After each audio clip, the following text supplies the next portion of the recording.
pledge allegiance to the flag of the United States of America and to the republic for which it stands, one nation, under God, indivisible, with liberty and justice for all. Nobody died, did they? Nope. Oh, well.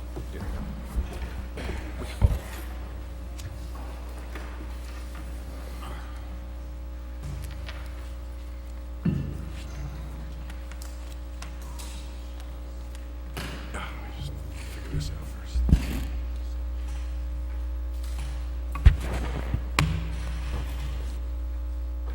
Pursuant to Section 5, Chapter 231, Public Laws 1975, this is to state for the record that adequate notice of this meeting has been provided to the public by posting and maintaining the annual notice of regular meetings on the bulletin board of the municipal building, by mailing the annual notice of regular meetings for 2015 to the News Record and Star Ledger in December 2014, and by filing said notice in the office of the Township Clerk.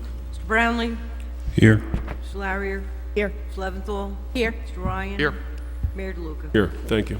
Whereas Chapter 231, Public Laws of 1975, commonly known as the Open Public Meetings Act, requires that all meetings of public bodies be open to the public, and whereas Section 7 provides that the governing body has the discretion to permit, prohibit, or regulate the active participation of the public at any meeting, and whereas desire this governing body to comply with the provisions of this act, same time to conduct its business in an orderly and expeditious manner, now therefore be resolved by the Township Committee, Township of Maplewood does hereby prohibit, except as set forth in the formal agenda, active participation in the deliberations of the governing body by the public, and except as otherwise prescribed by law, does limit the public to the observations of the actions and discussions of the governing body at all its regular and special meetings. Moved. Second. Mr. Brownlee? Yes. Mrs. Larrier? Yes. Mr. Leventhal? Yes. Mr. Ryan? Yes. Mayor DeLuca? Yes, thank you. Good evening, everyone. Welcome to the May 19th meeting of the Maplewood Township Committee. We're going to start the meeting with a couple of proclamations, one for Emergency Medical Services Week, and we're going to have Mrs. Larrier present those in just a moment. After that, we're going to have a proclamation on the 25th anniversary of Maplewood Matters, and Mr. Ryan is going to do that. After that proclamation, Mr. Ryan is going to make an announcement on a upcoming event. Then we'll entertain boards and committees. We have an appointment to the Environmental Advisory Committee, and we'll ask Emily Roberts to come up at the appropriate time and introduce herself. We'll then have our first public comment period. If there's anyone who'd like to address the Township Committee, they would come up at that time. We have one ordinance on final passage, and that is a zoning and development regulation ordinance that deals with wireless communication antenna in pedestrian business zone. We have one ordinance that's going to be introduced. It's a new ordinance, and that has to do with classification of employment positions within the township and establishing salary ranges. We have two discussion items. One is affordable housing, to report on our affordable housing board meeting that we had last Monday. And second is a discussion about the road salt procurement. As we bake here, we're talking about road salt for the ice. We have our consent agenda, and we have a few items there. We'll be appointing a probationary police officer this evening. We'll authorize the sale of surplus property. We're going to be rejecting bids and authorize rebidding for the Borden Park improvements. We're going to insert in our budget that was passed municipal aid for Springfield Avenue. We have bills and claims to approve, and we have minutes of May 5th. The open session minutes. We'll have our second public comment. After that, we'll have reports from elected officials, administrative reports. Actually, that'll flip. It'll be administrative reports, then reports from elected officials, and then we will adjourn. So our first order of business, Mrs. Larrier, if you would proclaim Emergency Medical Services Week, and we have some members of the Maplewood firefighters here, and if you could join us, join Mrs. Larrier up there. You guys, come on up.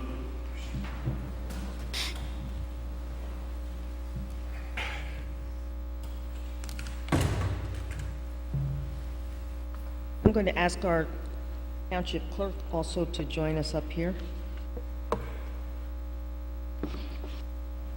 He is a volunteer EMT for Springfield.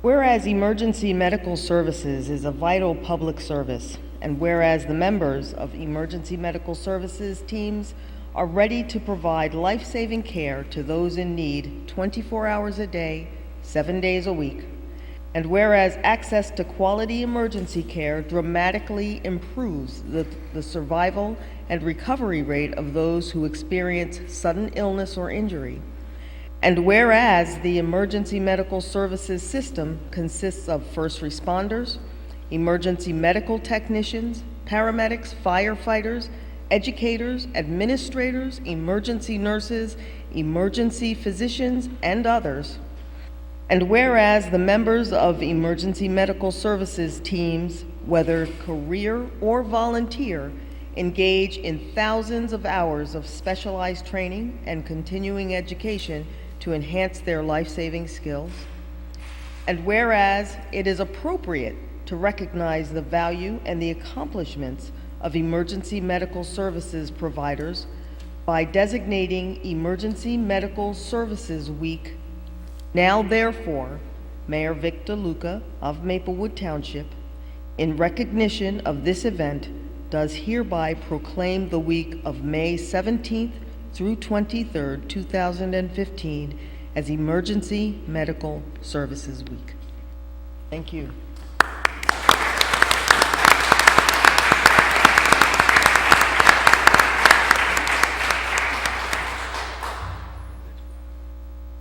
I want to say thank you to the Township Committee for the recognition for Emergency Medical Services Week, and also thanks to the members of the fire department behind me who are out there 24/7, 365 days a year, part of a system to provide the vital service to the Township of Maplewood. Thank you. Thank you.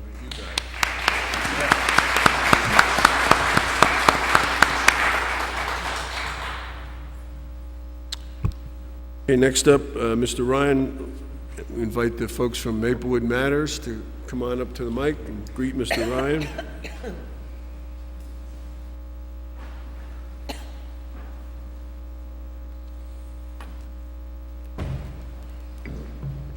Oh, Mrs. Larry was here before. I just move the mic up.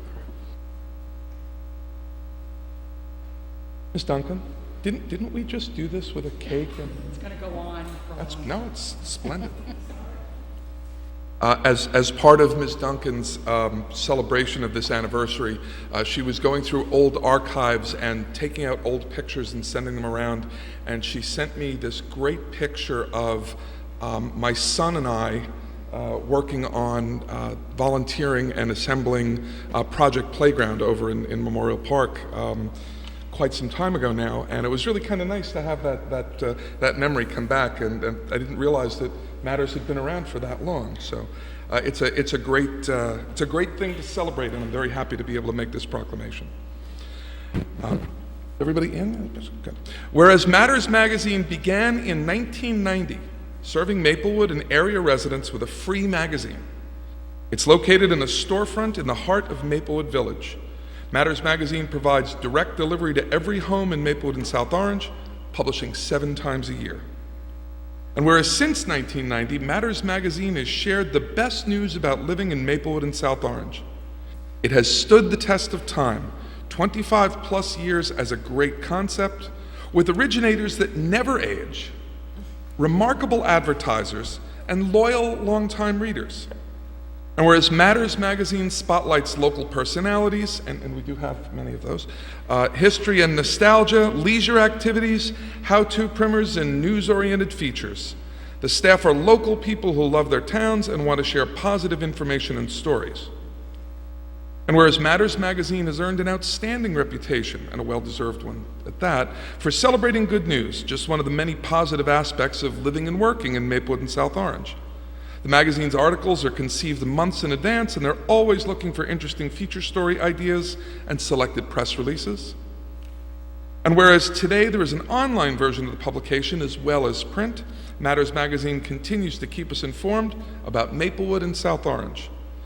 Now therefore, on behalf of Victor DeLuca, Mayor of the Township of Maplewood, and on behalf of the Township Committee, we do hereby congratulate Matters magazine on their 25th year anniversary. We want to commend your staff for highlighting and informing the residents about the great towns of Maplewood and South Orange, and we wish Matters Magazine many more continued years of success. I'm going to do this. One second. You want to? Thank you. Yes. Why don't you say a few words? Introduce everyone. Yes, what I'd like to do is thank you, Mayor, and thank you, Township Committee, for this lovely honor. This just adds to our wonderful, remarkable, celebratory year. But Matters Magazine is because of this group right here. This is the team. And Leslie Gilman, Renee Conlon, Joanne DePasquale, Joy Markell, Aaron Pickering, and Ellen Donker. Am I missing anybody? No, everybody's here. And Eileen Neary, who's not here tonight. She's chairing a committee for the high school today, so there she is. We're always doing something. We love what we do, we love these towns, and we love telling good stories. And we thank you all for reading us and supporting us and joining us in celebrating 25 years. Thank you.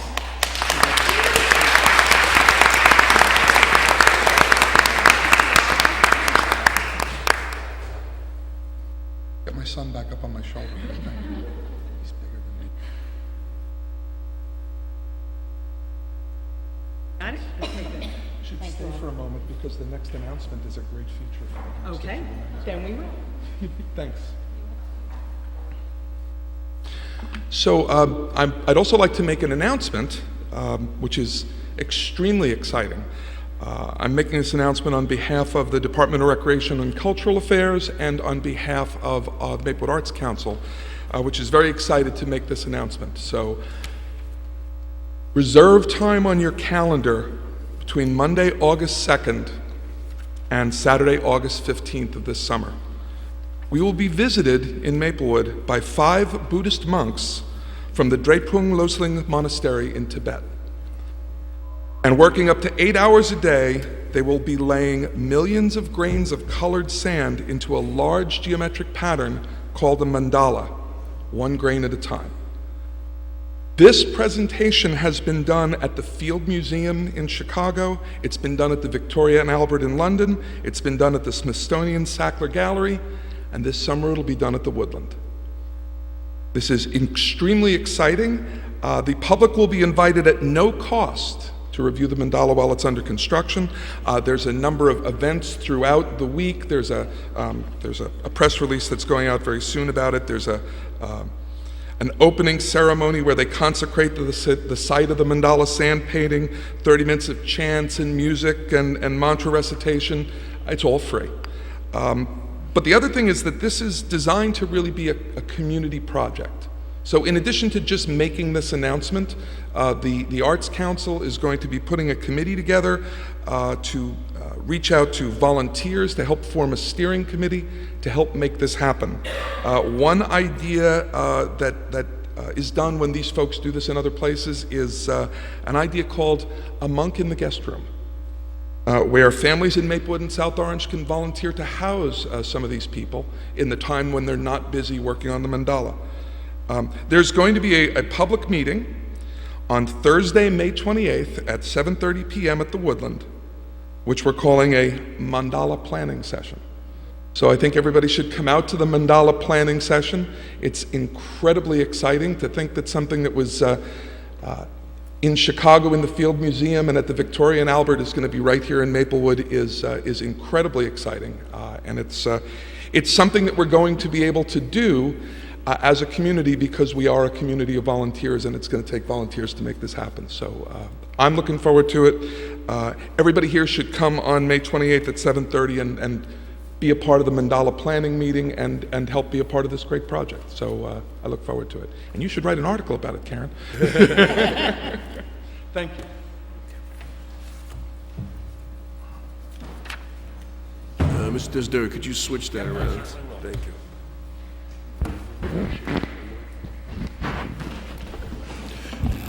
Next up, we have an appointment to our Environmental Advisory Committee, and I'm going to ask Ms. Leventhal to introduce our nominee.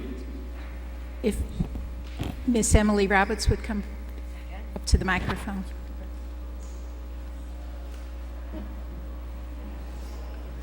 I'd just like to mention that we are considering appointing Ms. Roberts to the Environmental Advisory Committee. She is a high school student here at Columbia High School, very interested in the environment and a strong leader in both her church and for the environment. What makes this especially special is that this is the first time the Township Committee is considering appointing a youth member of our community to one of our advisory committees.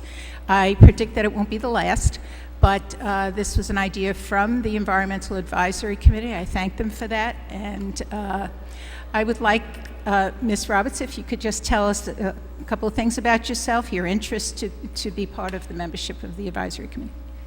Thank you for having me. I've just been always very interested in Sorry, if you just move a little closer to the Okay. microphone. Thank I've you. always been interested in environmental advocacy. I went to the climate march this year in September, and I just saw how many people were there, and I was amazed. And I think that even though we are a small community, that we can make a big difference in the big picture of the world. And I was very passionate about the United Nations meeting in September, and I'm happy that Obama is working with China especially to make steps there. And I think that we could make the smaller steps in our community that could make a big difference. And I'd like to be a part in that. Well, thank you. Well, I'd like to make a motion that Miss Emily Roberts be appointed to the Environmental Advisory Committee. I'll second that. Any discussion? Please call the roll. Mr. Brownlee? Yes. Mrs. Larrier? Yes. Ms. Leventhal? Yes. Mr. Ryan? Yes. Mayor DeLuca? Yes, congratulations on your appointment. Thank you for volunteering.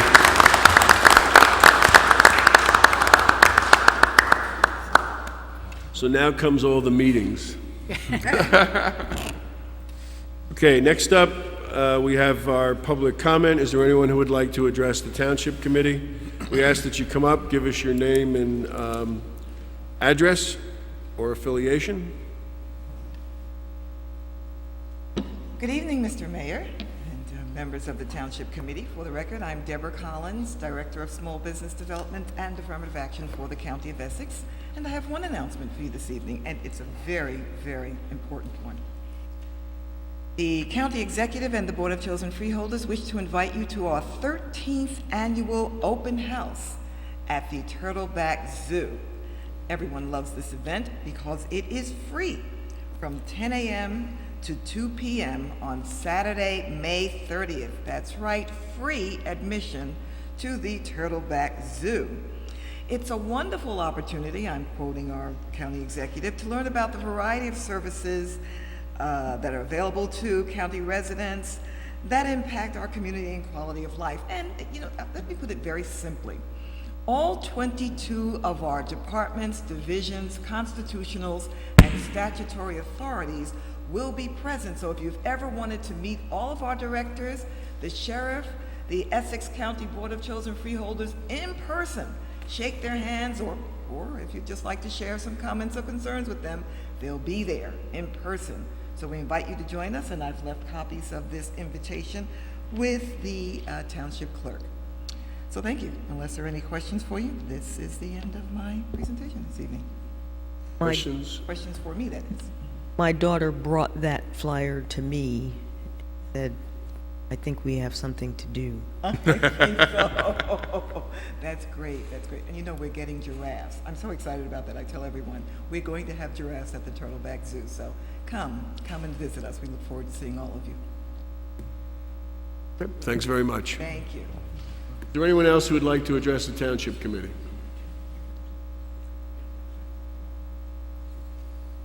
Good evening, Mayor and Committee. My name is Rob Walden. I am your area manager for Jersey Central Power and Light.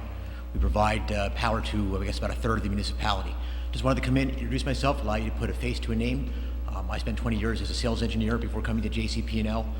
Before that, during that time, I was also served as a councilman and mayor of my hometown of Hampton Borough, a small town at the northern end of Hunterdon County, and I currently serve as a Hunterdon County freeholder, which is why it's taking me so long to come to your meeting and introduce myself. My meeting night is the same night as your meeting night. Got done a little early tonight, so I beat feet out here along 78, and here I am to say hello. We're doing some critical infrastructure projects this time of year, getting ready for the summer cooling season, hardening our infrastructure. We have a $261 million capital plan for 2015 to improve our infrastructure and improve the reliability for our customers. I'll answer any questions for you. I didn't realize that you covered that much of the community. That may be a bit overestimation, but we cover a portion of the township, yes. I think we have 11 customers. It's more than that, but it's... Is it? Okay. Watch But I tell you, you have, we met at the mayor's conference last month, and you have been, I told you, and you've been very responsive and proactive, and we want to thank you for that. For the amount that you cover here, you're heads and shoulders over your competitor as far as providing information to us on a timely basis and being responsive and giving us emergency numbers to call and in preparation for any disaster that might be coming. So thank you very much for all your work. Glad to do it. I know what it's like to be in that side of the dais and know how important that information can be. Okay, thank you very much. Thank you very much. Anyone else want to address the Township Committee? Yes, sir.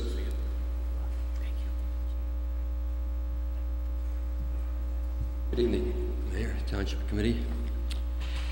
My name is Francis DeVore. I'm a resident of Maplewood. I live at 28 Salter Place. For the past several months, I have made attempts to conduct an inquiry into how the speed humps were installed on Salter Place and Burnett. I procured some public documents, and comparing the petition against the tax record, I found that the petition actually failed to meet the 75% required, yet the township accepted it.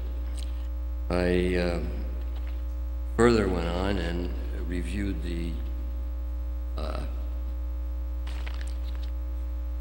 traffic calming policy from the Township of Maplewood. And it clearly states in paragraph 3 that the township has certain obligations with respect to informing the residents in the affected area, and this did not happen. So with these 2 points in mind, I'm going to just ask the township again to respectfully request a reply.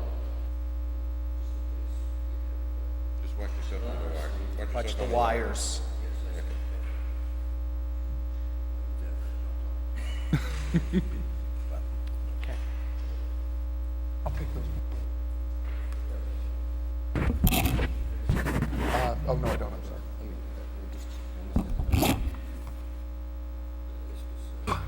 Okay, thank you. Share this one.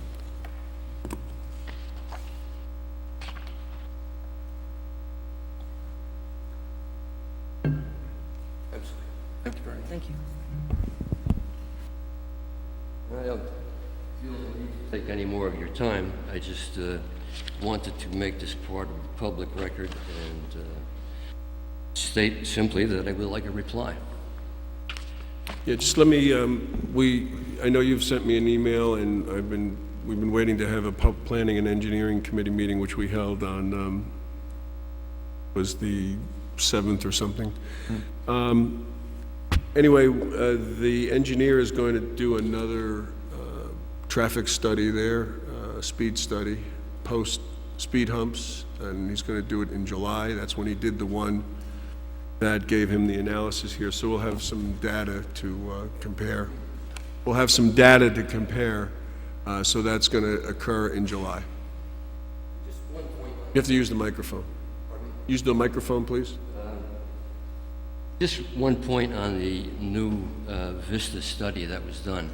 It was done on July 1st through the 3rd of 2014, which at that point the school's already on vacation. And the school is actually a big source of the problem. So I would recommend that any further studies be done at a time when school is in session. and that's all.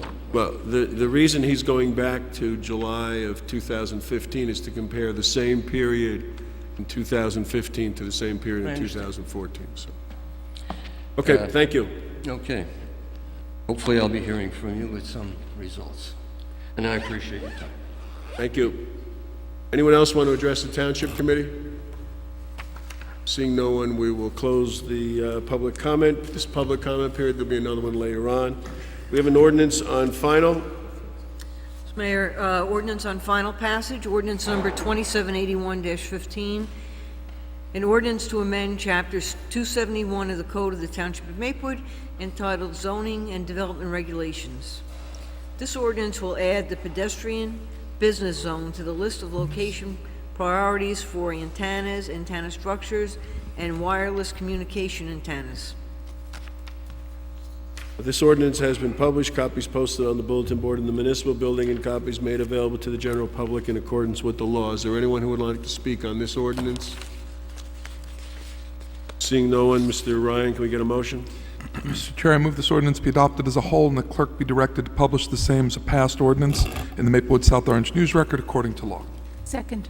And Mr. Desiderio, this has been sent to the planning board? Yes, Mayor, we received a memo from Ms. Lewis on May 13th that was presented to the planning board on May 12th, 2015, and a motion presented the planning board upon review passed a resolution with the finding that the ordinance is consistent with the master plan and the board supports the ordinance.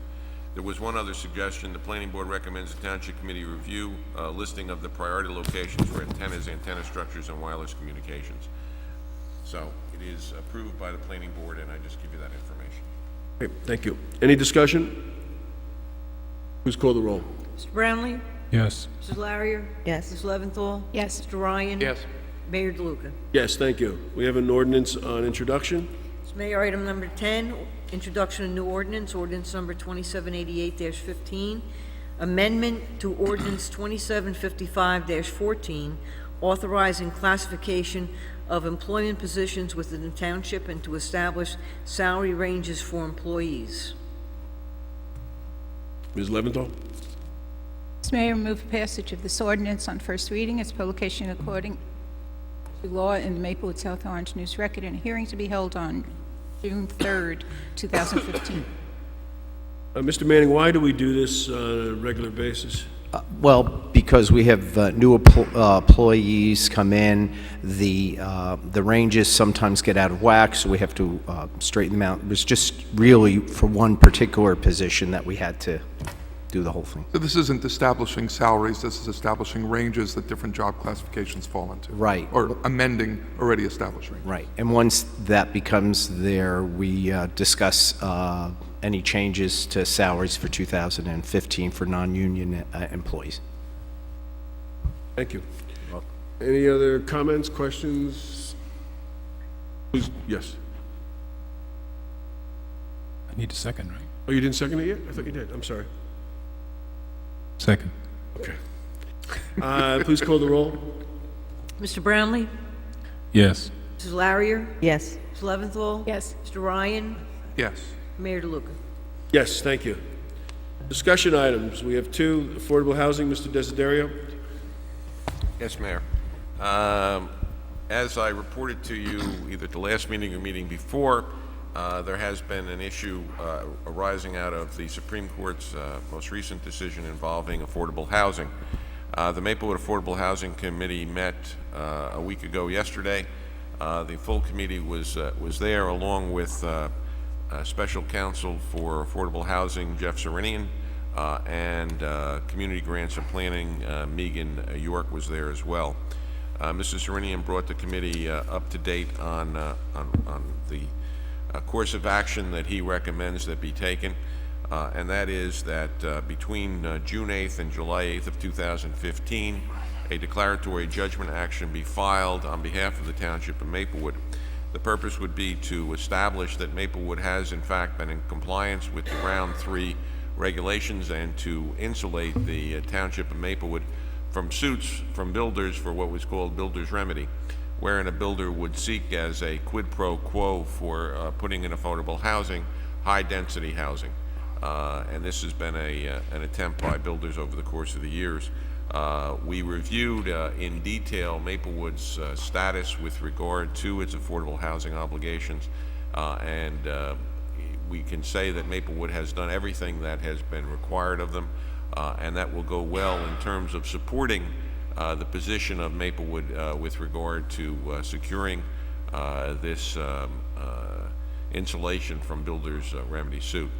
The situation is really very, very chaotic because we're going to have 15 different judges throughout the state making these determinations on a county basis.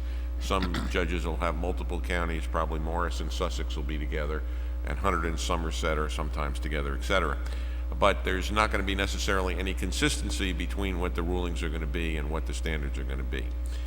There's a suggestion that the judge may appoint a master to help her in this instance, because we know the judge in Essex County will be Judge Schott, Francine Schott, to help her with regard to the analysis of all of this material. Because on the one hand, you're going to have the builders and the affordable housing organization taking one position, and of course we're going to be taking something else.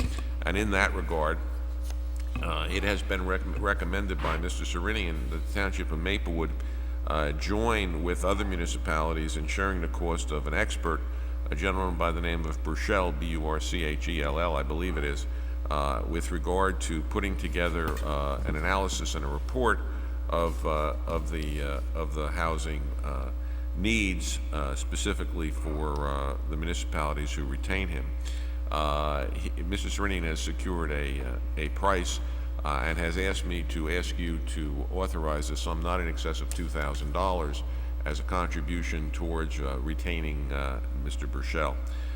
He anticipates that that number might actually be less because of the number of towns that will be involved. You know, if I give you some of the, well, you saw the report, but I mean, you know, the Kinsey report, which is the housing report, talks about 1,373 affordable units for Maplewood, and there's obviously flaws in the report given the fact that we don't have open space and the like. So, you know, it was the unanimous decision of the board to have Mr. Serenian move forward with the filing of the lawsuit and also to retain Mr. Burchell on behalf of the township. I can speak that on behalf of myself, I was impressed with the people we have working with us. I can report to you that I got emails today from Ms. York at Community Grants and Planning that she has prepared all of the documentation that Mr. Serenian needs in support of the application. You may recall in December of this past year, Mr. Serenian asked that the Township Committee pass a catalyst a resolution to indicate that the township was interested in taking a proactive position with regard to this. That'll be something that will be helpful. So I think we're in good hands, but I think that we need to be proactive. I recommend that you too authorize Mr. Serenian to move forward with the Declaratory Judgment Act, and I would ask that you authorize the expenditure of not in excess of $2,000 for this expert. So I think that covers it, Mayor. Yeah, pretty much. I think the board, we had full attendance at the meeting, so it was good. And the board is, as Mr. Desiderio said, is fully supportive of doing this to protect our interests. Just to remind you, in the round 3 certification that we received, we actually have a credit of affordable housing units. In this case in which this independent consultant has gone out, they have now said our need is closer to 1,500 or something like that. So, and then even there's been a reduction in that, but it's even over 500. So this is a really important decision for us as to what we have, either the credit or 500 units. Yeah. Once we get the declaratory judgment, then we will have Community Grants and Planning, and Megan York will be doing the plan, and the Affordable Housing Board will work with her to make our case as to why we took the position at the meeting that Maplewood continues to be supportive of providing our fair share of affordable housing units. We will do that. We will do that both in new construction and in rehabs, and that's going to be the tenor of our plan.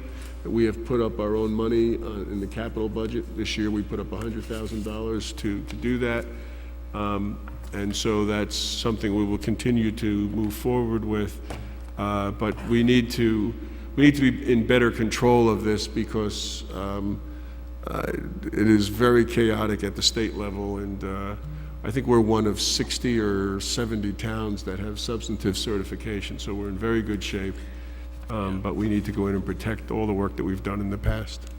Yeah, and I think the other is that, and I have no idea what the number of towns in Essex County have that are actually have a third-round certification, but I think it's important that Maplewood distinguish itself from those other towns. You don't want the judge to just lump us, the township, in with others who have not otherwise been active in the pursuit of compliance. So, again, I think that all of Mr. Serenian's suggestions are good ones, and I'd recommend that you approve them. So we need two motions. One is to move forward with the declaratory judgment. Yes. And the second is to approve the hiring of the consultant of not more than $2,000. Correct. Is there a motion to that effect? So moved. Second. Any discussion? Please call the roll. Mr. Brownlee? Yes. Mrs. Larrier? Yes. Ms. Leventhal? Yes. Mr. Ryan? Yes. Mayor DeLuca? Yes, thank you. Okay, our second discussion item, Mr. Manning, road salt. Yes, here as the summer comes upon us, we're starting to think about what happened this past winter and what happened the winter before in terms of our inability to get road salt. It was very difficult. We were down to less than 50 tons. We need 250 tons every storm in order to get ahead of the storm and to make sure that our roads can be plowed, because once the snow starts sticking, we're really not able to. We don't go down to the asphalt, because that would cause a lot of damage and things like that. So the state is asking any towns who want to participate in their request for proposal for road salt, bulked and bagged. And in the past, we've worked through cooperative pricing councils. And the thing about cooperative pricing councils is they go out and they get a contract, but you're not really guaranteed anything because you've never been asked how much you're going to buy.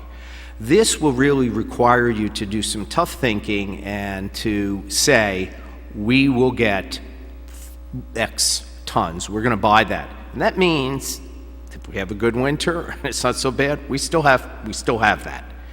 And so I think it's a good idea. This is by opting in, our agency will be committing to an assured annual minimum purchase under the terms of the contract, and in terms, an assured minimum supply will be available to delivery at our agency, to the township. And I think that we should move forward. I brought it out because it is a little bit different than we've done things before, and we're going out and we're saying, yes, we're going to commit to this, we're going to try for 3 years, see how it works out.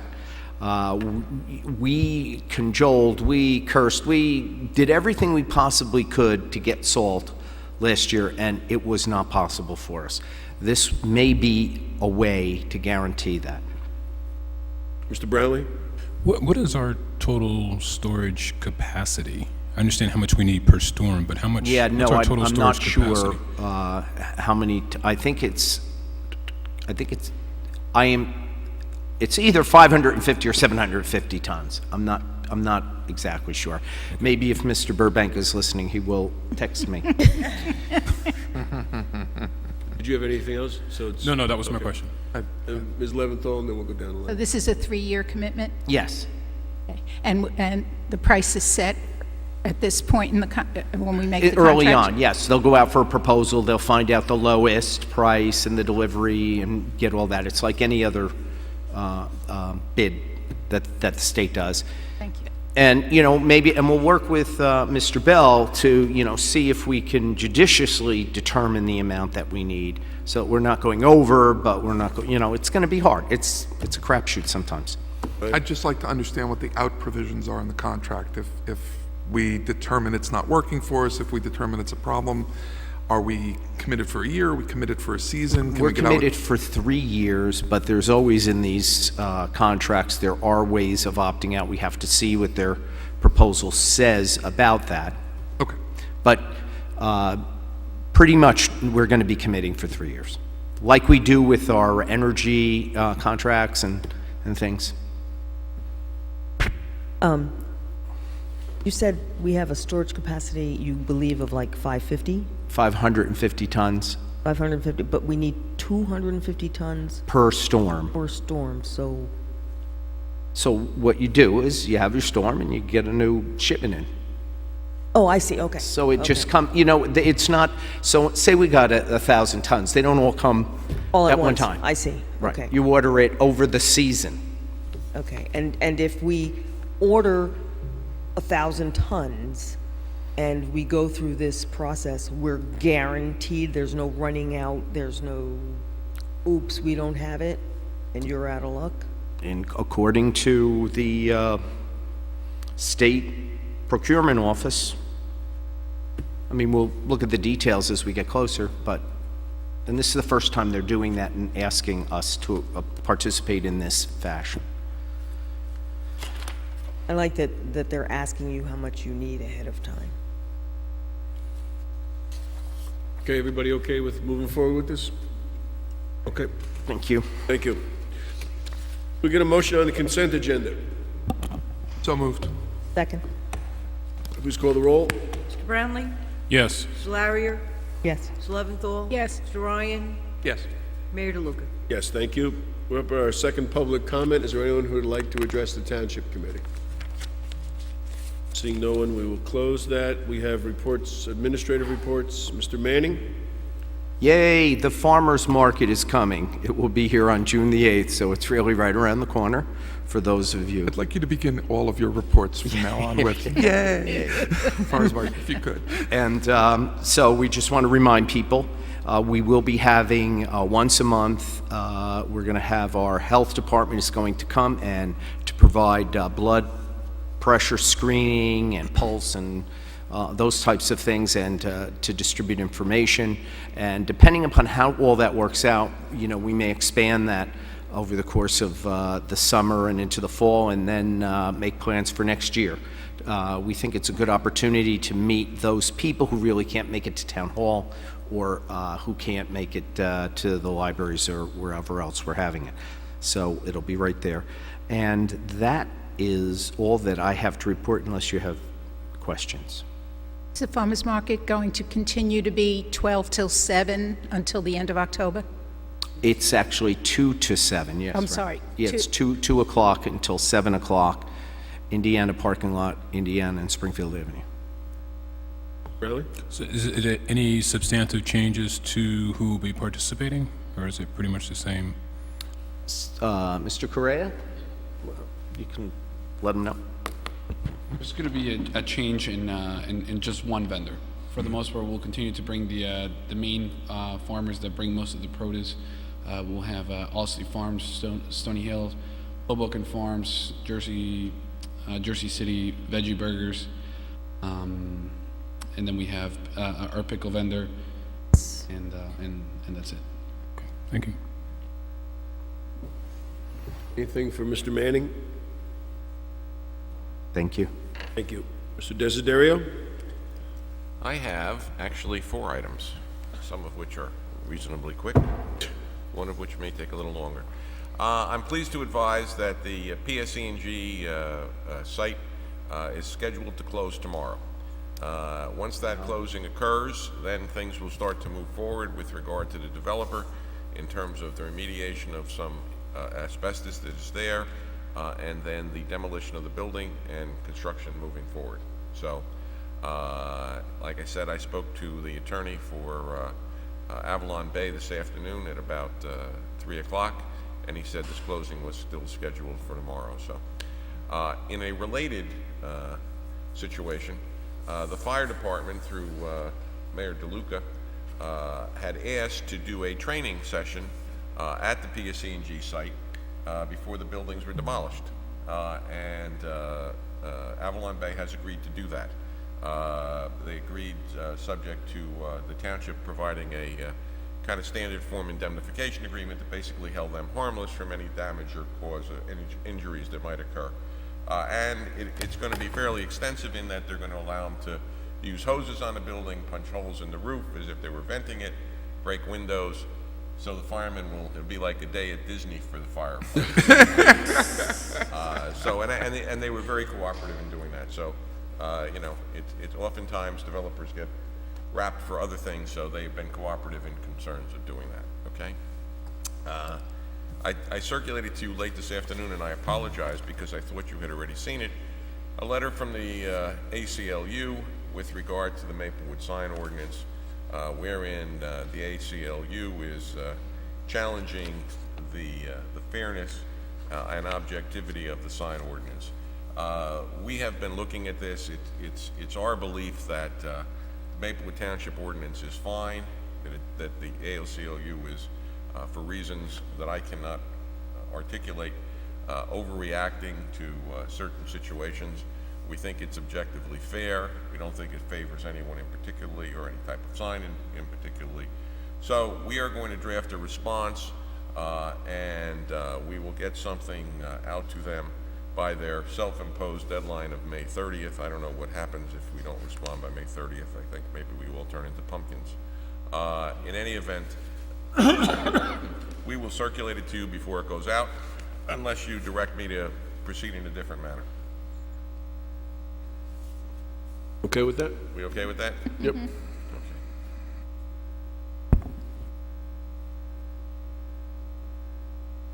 With regard to sign ordinances, I'm sorry, pardon? with regard to our sign ordinances, Yes. I know we have discussed this a little ad nauseum, but signs within 10 feet of the curb are prohibited, correct? Yes. If we find them, we cite them and move them? Well, we should notify the homeowner to move them. Property owner. Property owner. Sometimes it's Property owner. commercial too. Right. We should notify the property owner to move them. Mr. Manning specifically asked me about certain signs that I've noticed on Ridgewood Road that are political in nature, and I suggested that, given the nature of the political signs, that we not confront those signs. If you wish something different, political speech is always a carefully protected item, and I think we should be conscious of that. But there are signs on Ridgewood that clearly are. There may be other places, but I happen to ride on Ridgewood, so I see them. But I have said to Mr. Manning not to confront those. If you want us to do that, we'll do it. But I just wanted to. I figured that issue is short-lived, and we'll get through that and then move forward. That's fine. If that's your recommendation, I have no problem with that, so long as it's not going to be construed as Yes. other signs are not being given the Correct. same. And I have not seen those. The ones that I saw were political, and what I believe are political in nature. Thank you. And my last item is with regard to the projected Wawas on Springfield Avenue. We had a meeting last Monday.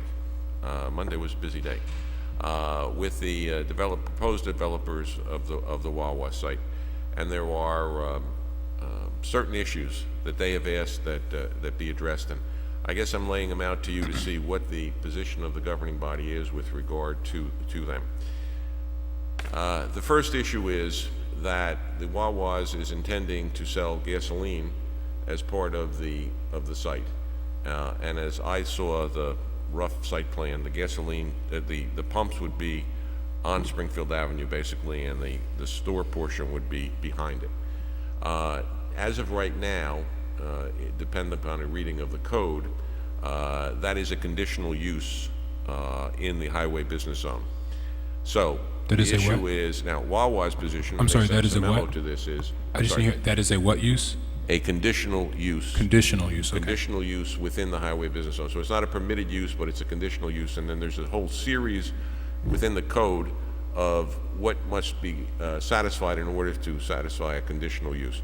This is all in an attempt to secure not to go to the planning board as opposed to go to the Board of Adjustment, okay?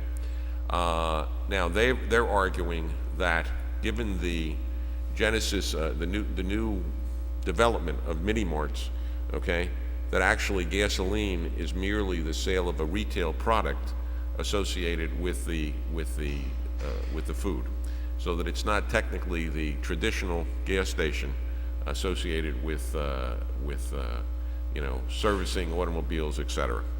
So that's issue number one. And the issue there is, what, if anything, is your position with regard to that? And are you inclined to allow gas stations on Springfield Avenue as a permitted use? Is there concern about the conditional use, that there's conditions they think they won't be able to meet? Yes, Or do they- in fact, I spoke to Mr. Mittermeier. They probably can't meet all of the conditional use requirements. Can, or you said Cannot. Cannot. Okay. Cannot presently meet them all. And they don't want to have to go through a... They don't want to go to zoning board of adjustment. Well, Mike, a little closer. I'm sorry. They but do not want it. I thought if they needed a variance to conditions in a conditional use, that was a site plan matter. Well, I'm not sure of that, so, okay? I only say that because I remember hearing things like that. Okay, I'm not disputing it. Ms. Leventhal? I see it as something that should remain a conditional use, because I think pumping gas, whether we pump it or they pump it, is different than other retail. I think there's dangers involved, et cetera. So I would want it to need permission from zoning or planning, whichever board is applicable. As far as having gas stations on Springfield Avenue, I think we already have one. You have two. Two, okay. You got Richards Oh, and you right, got the yes. 76. You know, I don't know if we want to say how many feet apart they need to be, but I don't have a problem with that. Okay. So that's number one. Number two is that in order to accomplish this, there is a lot that actually, I guess its frontage is on 45th Street, that is part of the, they have a contract to purchase it, and that is presently in the R24 zone. And they'd be seeking a lot line adjustment to incorporate it into the highway business zone. I don't have sketches of where it is, but it abuts residential area. It is in the back. If you saw 45th Street comes in this way, there is a lot immediately to the lot that we're talking about dead ends into 45th Street. As 45th Street dead ends into it, that's the lot we're talking about. And then it proceeds back from there. So they'd be looking for a lot line adjustment to that lot to incorporate that within the highway business zone. We've looked at this, and again, it becomes an issue of what you want. You know, there is, I think, an argument that can be made that under the master plan and the intent to develop that area, there probably is a fair basis for doing that if you choose. And the third is that there is presently an hours of operation limitation with regard to service stations. I think it's no 11 p.m. to 6 a.m. They're prohibited. There are two prohibitions for 24-hour service: service stations and retail businesses in a residential zone. Otherwise, there's no issue. And I don't know if you remember, but we had some lengthy conversation and discussion about the whole issue. So they are seeking to be open 24 hours a day. So, and that is, they say, a linchpin of the development. So what they would be looking for is some type of change to that code section to allow the selling of gasoline 24 hours a day. So those were the three issues. And I think What they're suggesting is that except that you leave the service stations to prohibit between 11 and 6 a.m., 11 p.m., 6 a.m., except for those located in the highway business. Right. Well, those would be the two existing ones on Springfield. So it would not affect the other three that are in either neighborhood business or residential areas. The question, the parcel that they want to convert to business, that is near homes, is that the location of the pumps, or? No. No. No, that's an, that's an I thought I missed It's something. supposed to be, from what they told us, it's going to be used for parking only. Okay. And I should put this in context, all right? Although I haven't been out to the site is presently being used for the storage of heavy equipment. Including this residential zone. In the residential, so, I mean, it's, it's not, I have been there, right. I didn't realize. We're not knocking down a house to put this up. It's, Yeah, the residential zone that we're talking about would only accommodate the parking. Right. The facility, both the building and the gas pumps, would both be in the current zones, which are highway business zones. Correct. But they cannot build the building and meet the parking requirement without having parking in that residential zone. That's just not permitted under current law without going for a zoning variance. So, And it abuts the backyards of houses, not the front. It does. The backyards of houses. So what I guess we're trying to do is get the pulse of the Township Committee, given what these parameters are, what your sense is, so that we can go back to them and say, Township Committee thinks it's a good idea, or doesn't think it's a good idea, or whatever. Now, they then can choose to do what they want to do in terms of going before the Board of Adjustment, but at least in terms of what they told us, they do not seem so inclined at this point. So you had a meeting earlier with Mr. Mittermeier and Mr. Edelson? I did. And did your joint recommendation is to do what? Well, if the governing body chooses to do it, we would have to do some ordinance changes. Right. Okay, so, and all of it is doable. It's not that it's not doable. I think there's a reasonably good argument with regard to the lot line. I think that we can redefine mini marts, okay, as they relate to gas stations. And of course, the issue of the hours of operation is a question of an ordinance. The first two issues would have to go back to the planning board, and they would have to get input on those ordinances, because they would be ordinance changes with regard to the zoning and development regulations. The hours of operation is simply a township ordinance, so there wouldn't be any issues with regard to that. Of course, when you do these changes, it does affect other businesses in the highway business zone. So, I mean, it's conceivable that somebody else could do that. So, but it is all doable if that's what the governing body wants to do. And then the alternative is to just let them go to the Board of Adjustment and take their chances. They will not do that. Pardon me? I don't think they'll do that. Yeah, I mean, they specifically They were said pretty clear they said they weren't going to do that. So, but yes, in which case, just to follow that theory through, Ms. Larrier, if that were the case and they went to the Board of Adjustment, it would be exactly the same. The result would be the same, Yes. right? It would just be that they would have had to go through the Board of Adjustment. Well, the thing is, so they have to go before the planning board. I'm sorry? They have to go before the planning board for a site plan. Yes. So if they only had to go before the planning board, then I don't think we'd have a problem. I guess I'm struggling with my memory of how this works. I'm surprised to hear that they'd have to go to the Board of Adjustment for variances on conditions on a conditional use. If they can't comply with the condition. Part of the problem is that with the store and the gas station, Mr. Mittermeier is deeming them to have two primary uses. Two primary uses. So two primary uses Oh, yeah, make yeah, okay, yeah, yeah, all right. make it go to the Board of Adjustment, correct? Yes.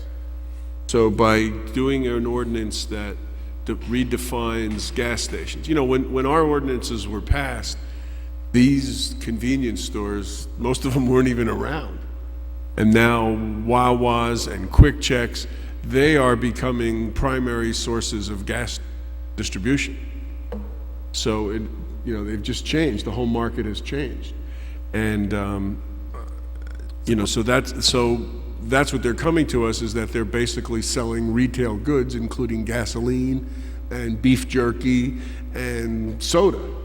Beef That's jerky how they- right away. The gasoline is probably better and more healthy than beef jerky, but. That's because you haven't had the good beef jerky. So their concern is that they could get stopped because it requires a D variance, which is the most stringent variance and they're concerned about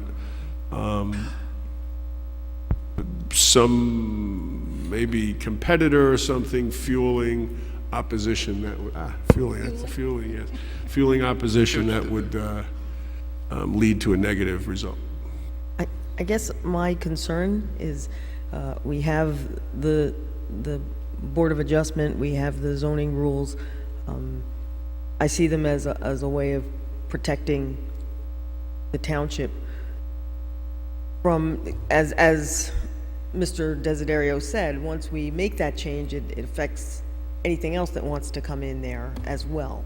I am not inclined, Well, if I understood you correctly. No, you did, but just from a standpoint, really, if it's the will of the governing body to do this, I mean, the biggest problem that a Board of Adjustment has is that you pass ordinances and then they're there to make exceptions to those ordinances, and that's always a problem, and that's why they issue a report to you every year to tell you about the number of applications they have, so that you can find that if they've granted seven variances for something, you may want to go back and look at it and determine whether or not you should change the law that they require a variance. So, you know, I don't know that is the key, that they should go and get a variance. I think the issue really is, you know, do you think it's a good idea or not? And if you don't, well, then they can do whatever they want to, and that's up to them. But I'm not sure that the issue of going to the Board of Adjustment is really putting it to them is not, I don't think, the appropriate course. I think the course is whether you think it works or doesn't work. I guess what I'm saying is just like you said, how many applicants have we had making a request like this? And if it's not that many, then I think that's part of 1 0. zero, one. So One, yeah, Wawa. if it's not that many, if it's only one, then it seems to me that's why we have this process. But 7-Eleven was a different one on the corner of Parker. Those I believe are independent operations. There's a Shell franchise and a 7-Eleven franchise. This is one company operation. Mr. Ryan. So I'm not opposed to this in principle. I'd just like to read what it might look like before I would go ahead. I mean, have you had an opportunity to, look at surrounding communities that might have similar zoning provisions? Or is it too soon to ask that question? The answer is we could, but I don't have them yet. No. Yeah, I mean, one of the things would be, what is the definition of a mini mart? Okay. I mean, I would not be opposed to getting a little investigation and finding out what it might look like. And if it looks reasonable, and we can have a discussion about it. I'm sorry. I just want to make sure what we're talking about in terms of what. So, as I understand what I heard, project or the as I understand what I heard the mayor say, the issue here is that it's two principal uses on one lot, and that the fact that mini marts are a relatively speaking new thing relative to our zoning. What we might really want to do is write a provision for mini marts that also sell gas. And I just wondered if other people have done things like that. The answer is, in my conversation with Mr. Edelson, he said yes, they have. And we have an example of another town that was told to us by Wawa that there are some court rulings that a mini mart selling gas is retail. Yeah. But the thing is, the thing here is, the bottom line is, they want to be open 24 hours. The store is going to be open 24 hours. And their gas station is going to be open 24 hours. Right. And if we're opposed to that, then we ought to say that, and then that would just end the process going forward. Because that's really the bottom line. How we work it out is how we work it out. Well, we have 24-hour stores. Correct. So the question isn't, and those stores are open 24 hours by right. Correct. Yes. And they would be allowed to open their store 24 hours. Yes. So the question isn't 24-hour store, it's 24-hour gas station. Yes. 24-hour gas station with I might add, with a parking lot that backs up onto residents' backyards. Well, that's the store parking. That's not gas station But parking. they want the store open 24 hours, Well, or just the gas? No, the store. The store's Right, but the Right. store has a right to be open 24 hours now. Yes. Oh, so either way, the store is open 24 hours. Correct. Yes. I think the mayor is right. I think the issue is the gas station 24 hours. Right, because we have a prohibition of gas stations opening up after 11 PM. before If 6. we're not interested in changing that, then we just tell that to Wawa, and I would not be interested in changing that. I'd like to think about it more. When do you need to know by? I would say, under the right circumstances, I wouldn't be opposed to it. I mean, this is the reality. The reality is that they're not coming here unless they get to sell gas 24 hours. So that's where we are. And I would not change it other than on Springfield Avenue, which is the highway business zone. You know, the store is allowed to be open. The gas pumps are buffered. Actually the store serves to buffer the gas pumps from the backyards of the residents there. So I'd be in favor of making the change in the highway business zone to allow gas stations to pump gas and not do any other auto repairs, anything related to that, but just to pump gas on a 24-hour basis. I'm sorry. Irvington and Union, and I guess those are the two streets in two towns in closest proximity to us. Are their gas stations open 24 hours? I don't know. Gas stations, I believe the gas stations at the Four Corners in Union are open. Yeah, I think the one for us. at the Yeah, the one by where the Vauxhall Vauxhall Right. Road and Springfield Avenue, I think they're open. They're yeah. And then there's Route 22. Yeah. Well, no, this I'm isn't thinking Route close 22. close to us. Well, yes. look, I mean, we're not doing this by Township Committee fiat. If we're going to do this, we have to write an ordinance. There has to be a hearing before the Township Committee. There has to be a hearing before the Planning Board. We can have a discussion by the Planning Board. So, you know, we can engage the community. Not on the hours. Yeah, at the end of the day, the hours are going to be the hours. Well, but the hours is, the gas station hours is part of the zoning provision right now. No, it is not. It is not. It is Where, not. well, where is it? Just It's in the regular Title ordinance. 139 of the code. I didn't hear the last part. It's in the regular ordinance, it's not in the zoning. So the hours of operation is purely a township committee decision. Well, it's not, it's an ordinance change. Correct. And it has to go through it has to be introduced, there has to be a hearing, and there has to be a second vote. And, Let's have a discussion about it. I thought we Introduce an were. ordinance and say. Question. Yes. I don't know if I'm understanding this correctly, this particular piece. The court decided that a mini-mart, including its gasoline operations, was retail. Well, I mean, that's their memo. I mean, the truth is, Right. we've had some discussion on this, we've done some research on it, and there is no definitive cases on it. Okay? It is certainly the trend that is happening. Yeah, And there are I can towns that see. have drafted ordinances that have defined mini-marts to include it. So I don't think you should say that the court has necessarily made that determination. Okay, all right.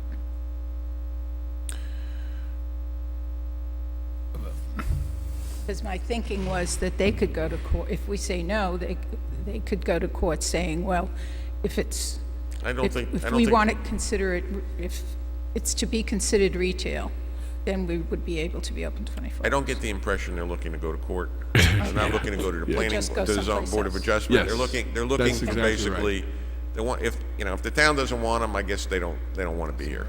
I mean, I think that kind of sums it up. That's exactly right. And that's fair. So this then would, the other two gas stations, gasoline pumping facilities on Springfield Avenue would be able to be open all night also, obviously? Correct. Yeah. But not, I think we would structure it so that no gas station or no gas retail operation would be allowed to do any auto repairs outside of whatever time frame we have now. Mr. Brown. If you permitted it, you'd only okay. permit pumping gas, is what you're Correct, saying. yes. Sir. Question. help me understand this. So the end result will be the same whether we change the ordinance or if they went to the zoning board and got a variance and were successful? No. They could not, the zoning board could not give them a variance to pump gas outside of, on 24 hours. Correct. Is there a mechanism aside from us changing No. the ordinance No. for them to No. be able to pump gas 24 hours? No. No. Okay, what was it that you were saying earlier that they didn't want to go before the zoning board? They don't want to go to the, they don't want to go to the zoning board with two primary uses And for the lot line and for the adjustment. lot line in the back. But the two primary uses, I'm just trying to reconcile with what we just said here, though. If they wouldn't be able to do it, they wouldn't be able to. Right now, the maybe way, I'm right now, conflating the two way, different things: the hours versus the fact that they can pump gas. right now, the way that things are written, having a convenience store and a gas station on the same property is referred to as having two primary uses on one lot, which isn't allowed and requires a variance. The only exception we have for that is cell towers. Is what? Cell towers, which are two Okay. primary uses on one lot, but they're Okay. allowed. All right, so forget that. Mr. So, Brownlee, I'm sorry. okay, so we could change the ordinance to allow that, Yes. or what would be the other mechanism that they could accomplish that by, or is there any other mechanism?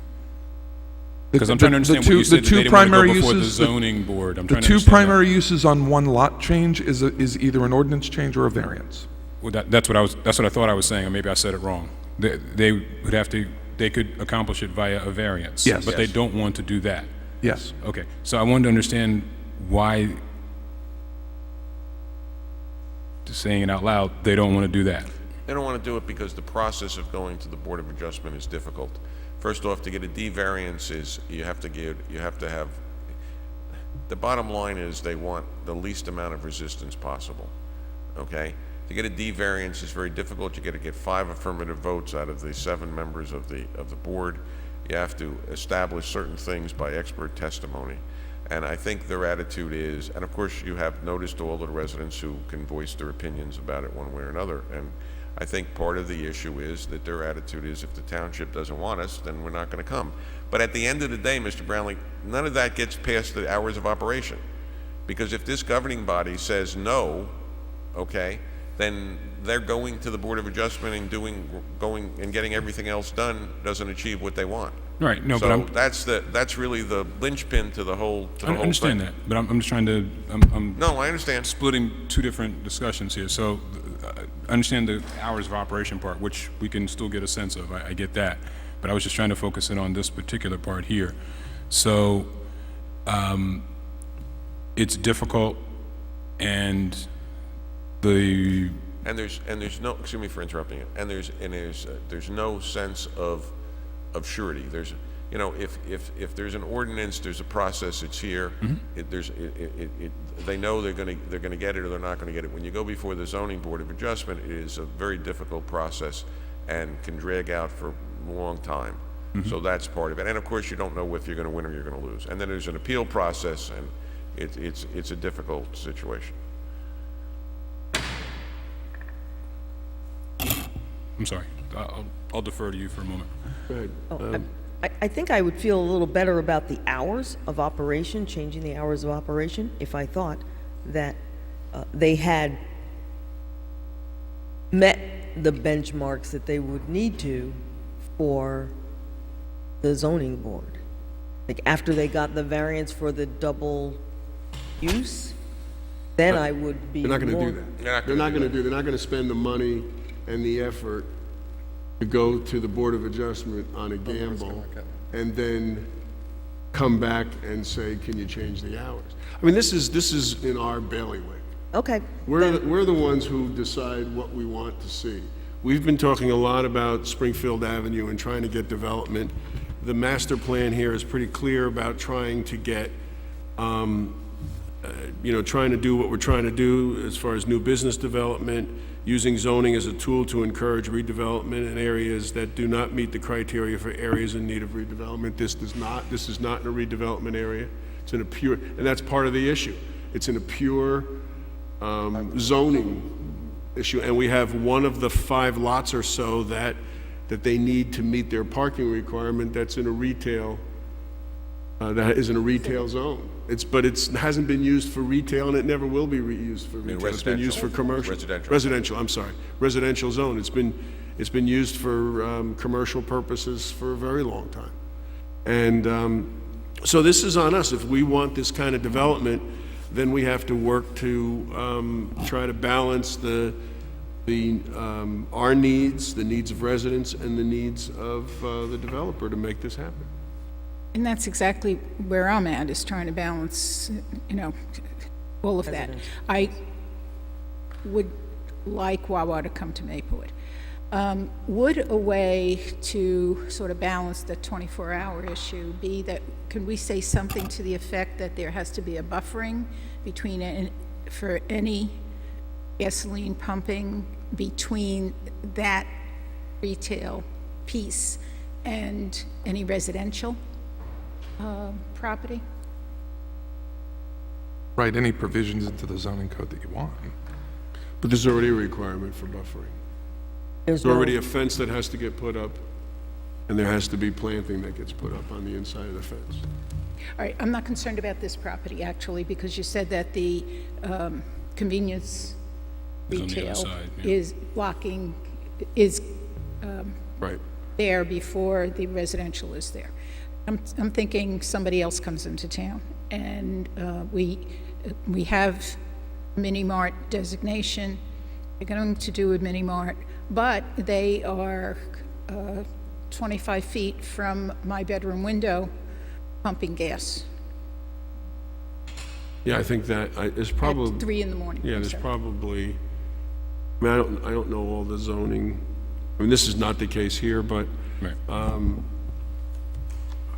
I don't know how you do that other than to talk about that there has to be proper buffering and there has to be certain setbacks and all that kind of stuff.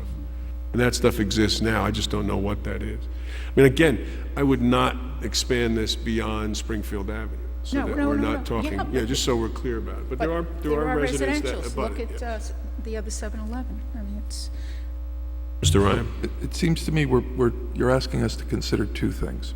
You're asking us if we would consider drafting a zoning amendment to come up with a redefinition of this, for lack of a better phrase, mini-mart concept.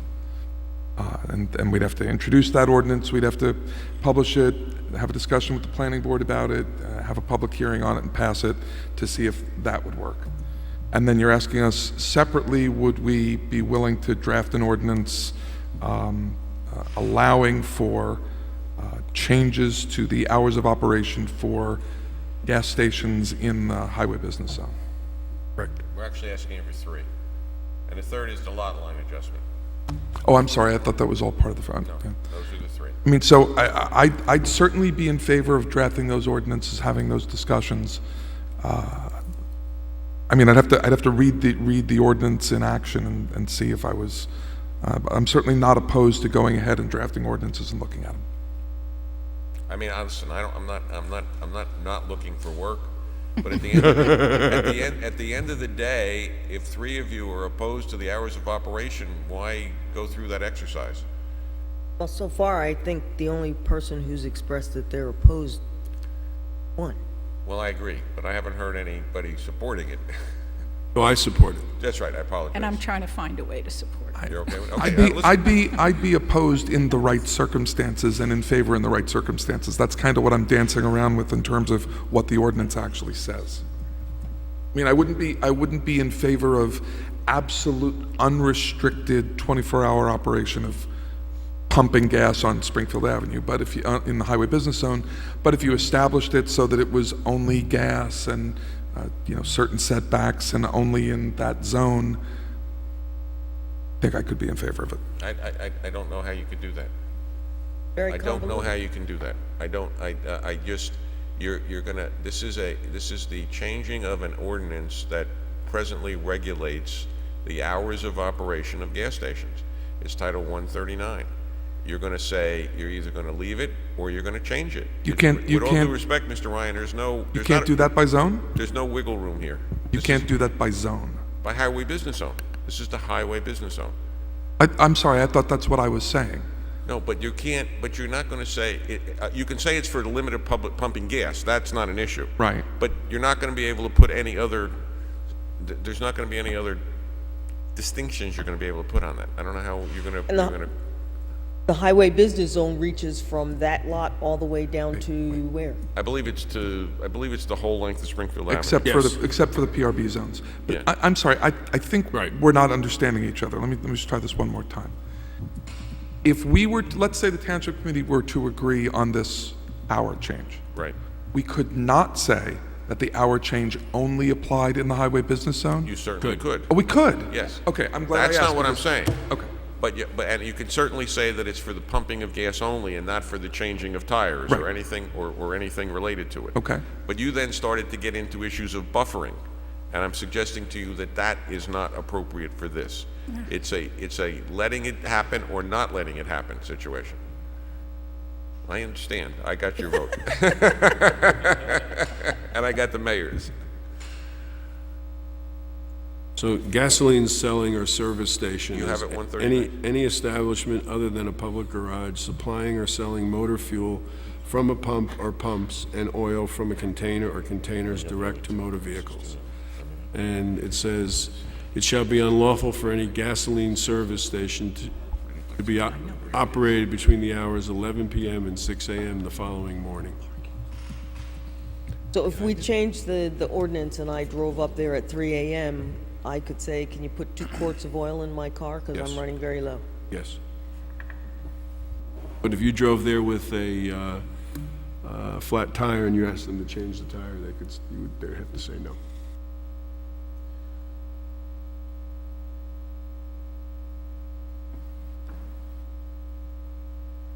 Actually, the only reason I would go to a gas station at 3 a.m. Well, it depends where you're coming back from, or when. Yeah, I'm in favor of drafting it. I mean, look, it's an ordinance we're going to have a public hearing on, and we should hear from the public on it. But I'm in favor of going ahead.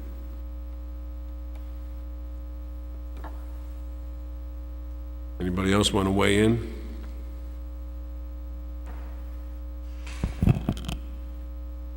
I will agree with Mr. Ryan. Okay. Brownlee? Mr. Brownlee, you want to weigh in? Yeah, no, yeah, I would concur with that. I'm not opposed to it outright, but I think I'd want to hear the public's input on this as well. I think it's important. Maybe my sensitivity is a bit heightened by the fact that we were just in that general area as well with our talk to the township and hearing the concerns of residents in that area. So my sensitivity is a little bit heightened for that. But given that, again, I'm open to listening. I would also be interested, you actually said something earlier, Mr. Ryan, but I'm not sure if it's applicable here anymore. Mr. Desiree, he'd spoken to you about what other municipalities were doing. This is, Larry, your question about what the adjacent towns' policies are right now, what other municipalities are doing in similar types of situations, given that the marketplace dynamics are changing, as Mayor DeLuca said, regarding the sort of consolidation of the gas pipeline through these little mini marts now. Maybe the marketplace is changing, and this is not that rare. So I guess I need more information in order to really feel comfortable to say, yep, it's good. So, but I'm not outright opposed to it. So, go for it. What's the feeling on the change in the lot line? It's fine. Fine, that's what it means. Fine. I'm okay with that. It just makes it so much easier to have it one Yeah. lot to do the planning. And then I guess the jury's still out on how we're defining these things. If it's I'm sorry? how we're going to define it, whether it's, Yeah, well, let me do some work. I'm not adverse to work. So, on the 3rd, we're going to introduce, But let me we're gonna put everything on paper. We'll put everything on paper, and I can't promise you it'll be for the 3rd. Okay. Okay, but it'll be before the end of June. okay. It'll probably be when I'm cooler. Okay. I understand. All right, do you have anything else, Mr. Desiderio? I've Those are your taken- 4 items? I've taken enough of your time. That was some report, Mr. Okay, President. Ms. Fritzen. Mrs. Fritzen is most annoyed. Ms. Fritzen. Yes, Mayor. Just want to report that tonight was the last late night here at Town Hall. We do late nights on Township Committee nights, which are the first and third Tuesday of every month, from September through May. So, just for the public's benefit, we'll be starting them again in September.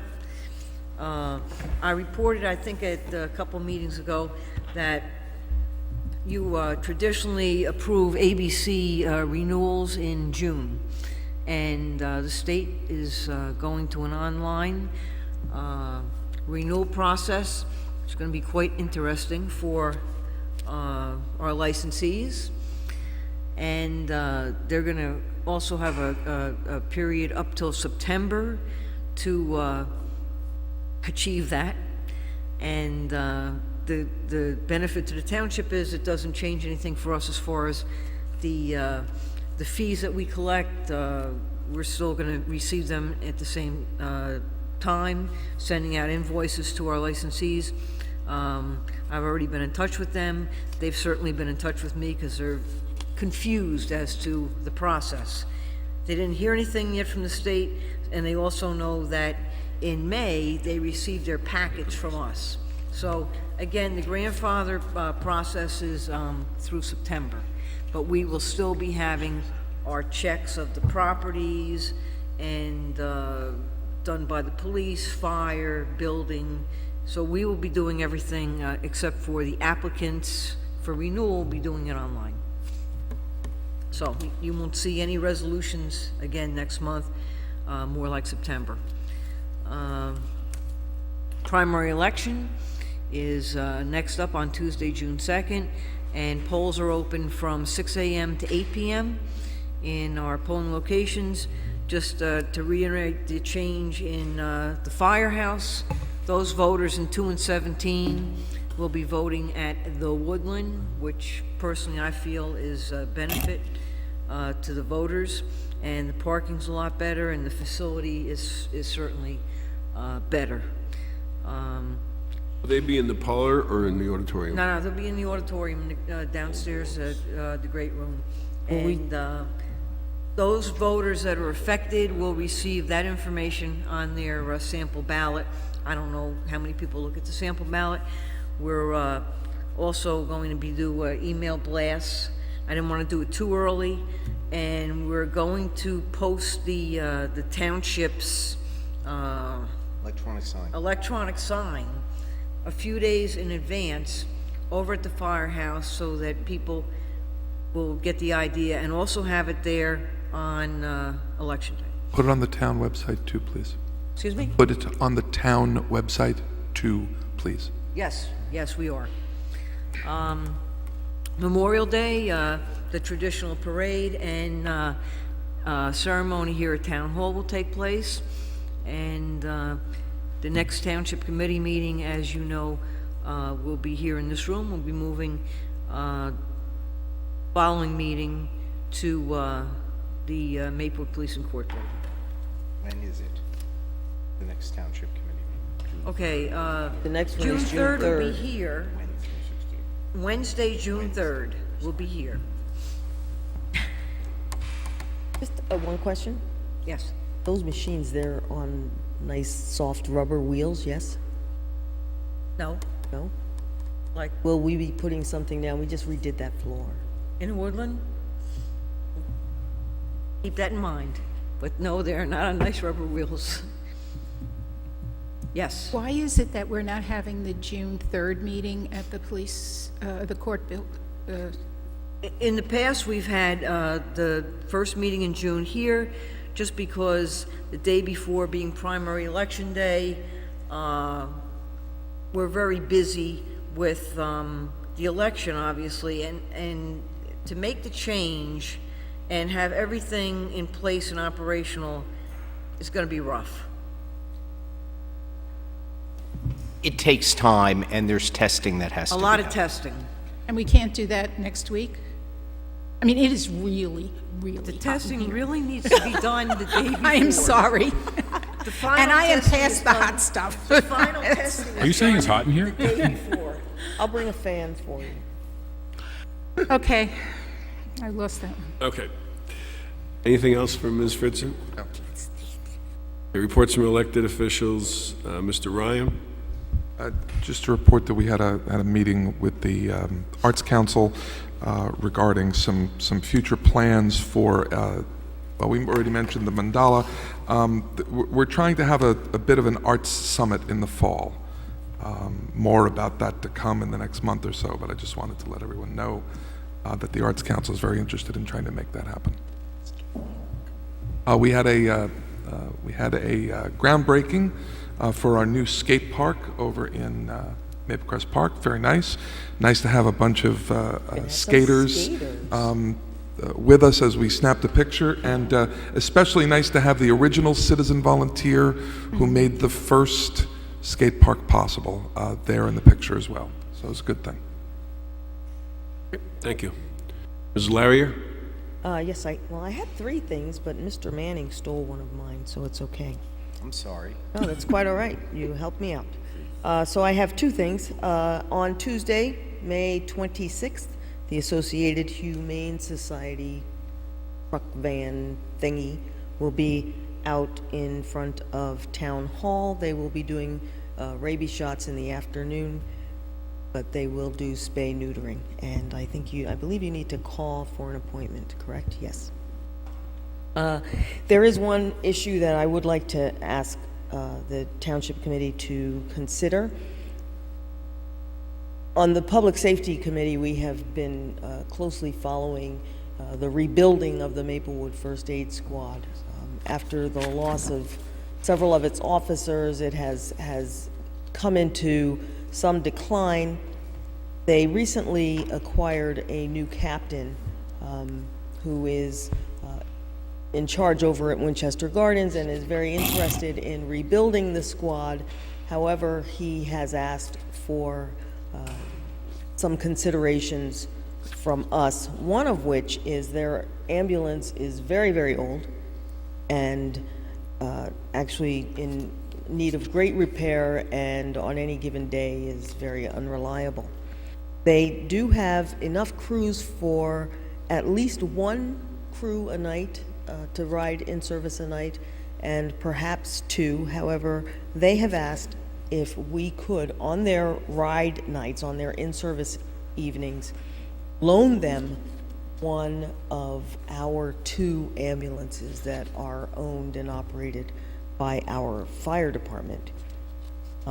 It would be only on the nights that they ride, that they must be in service to be able to use the rig, and it would be for a finite amount of time. I would say something like 8 weeks, long enough for them to secure a rig, an ambulance of their own. I asked Mr. Desiderio very briefly about, off the top of his head, if he felt there were any legal issues that would have to go along with that.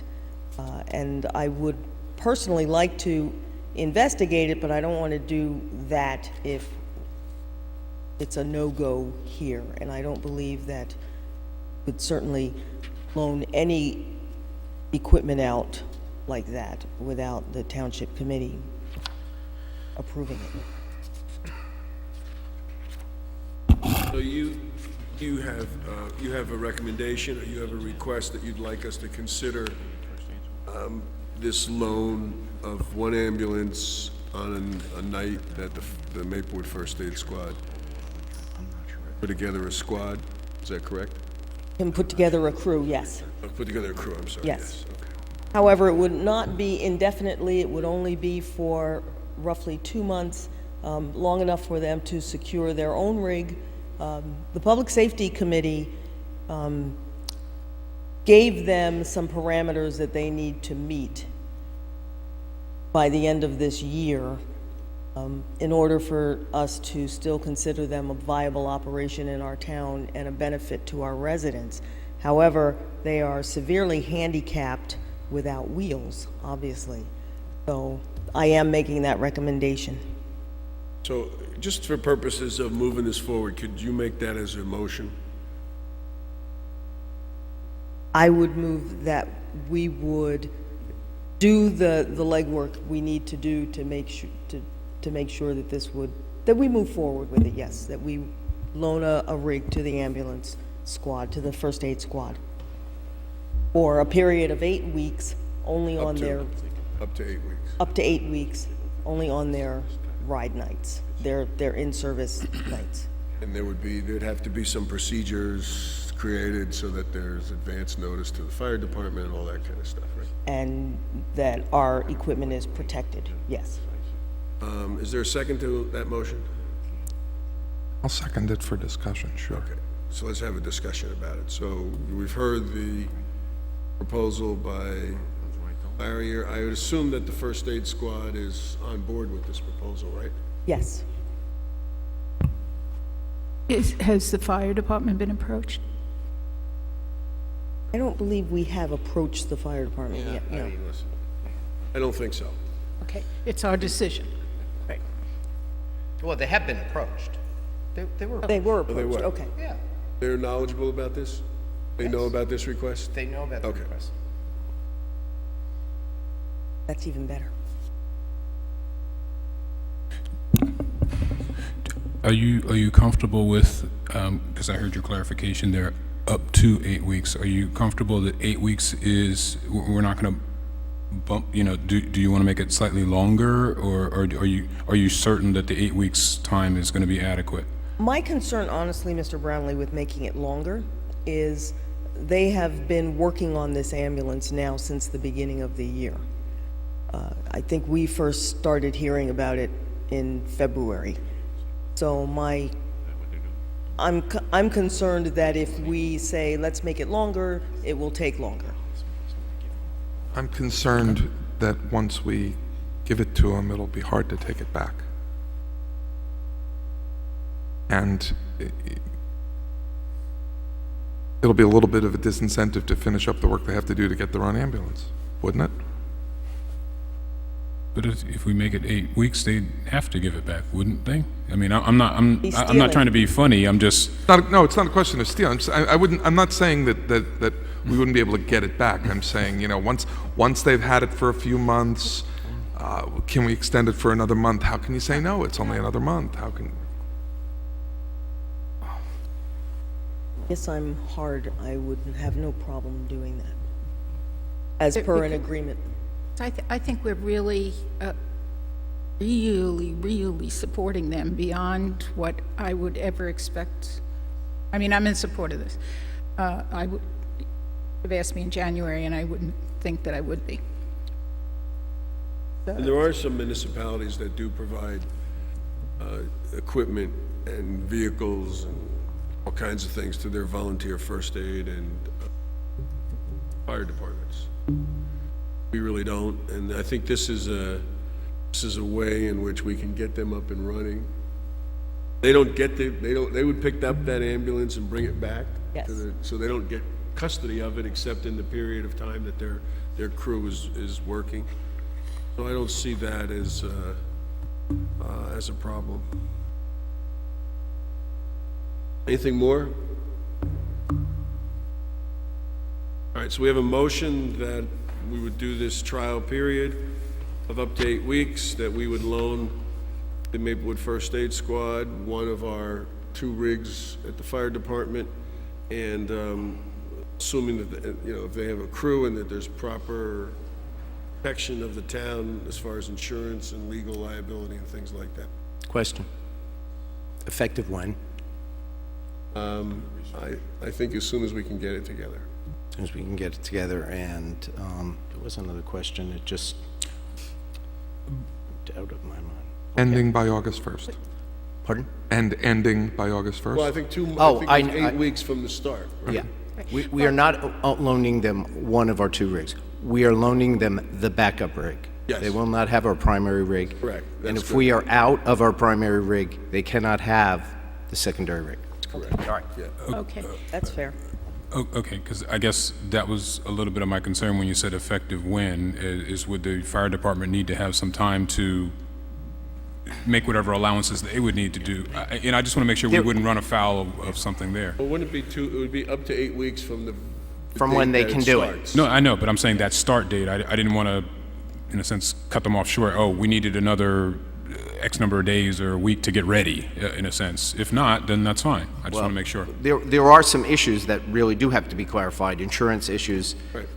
And a major issue is, what do we do about the signage on the side of the vehicle? Have to put some metal signs. So they're going to have to cover the fact that it's a fire department vehicle. Okay, that's good.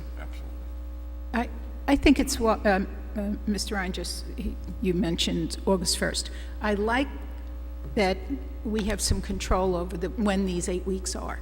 So I would say that once we know our, the legal stuff and the fire department stuff, and that we make a date, that we don't leave it to the first aid squad to negotiate whatever they're negotiating until they feel safe, and then they make it eight weeks. We have to make the 8 weeks. Yeah, well, I think once Roger and I have done the research, put it together, worked with the chief, we'll set a date. We'll say, this is the date, it'll be, you're going to have it starting X, and for 8 weeks thereafter. This is the end date. Okay, thank you. Except in such cases, that, we'll list them, if we needed it. Right, Because our right, primary right. is down. Right. Okay. Anything else? Yeah, it's last thing. Okay. Call the roll. Mr. Brownlee? Yes. Mrs. Larrier? Yes. Mrs. Leventhal? Yes. Mr. Ryan? No. Mayor DeLuca? Yes. Passes 4-1. Okay. Anything else? No, I'm sorry, thank you. Okay. Brownlee? I have no report. Leventhal? 2 quick things. I just want to add to the whole ribbon cutting at the skate park, the fact that this was funded through the Open Space Trust Fund. Beg your pardon, thank you, yes. This is a great project that Mr. Knudsen, our Recreation Director, worked very closely with the users on, multiple meetings. Also, just to announce that I had the honor and privilege last night of swearing into his new term, one of the trustees in South Orange, Howard Levison. So as I started, made just an introductory remark that this is putting a new spin on what a shared service is. Thank you. The only announcement I have is Mayfest is this Sunday from 11 a.m. to 5 p.m. on Springfield Avenue. If there's nothing else, take a motion to adjourn. So moved. Second. All in favor? Aye. Aye. All right, we'll see you on June 3rd here in the Hot House. Wednesday, June 3rd. Say it again.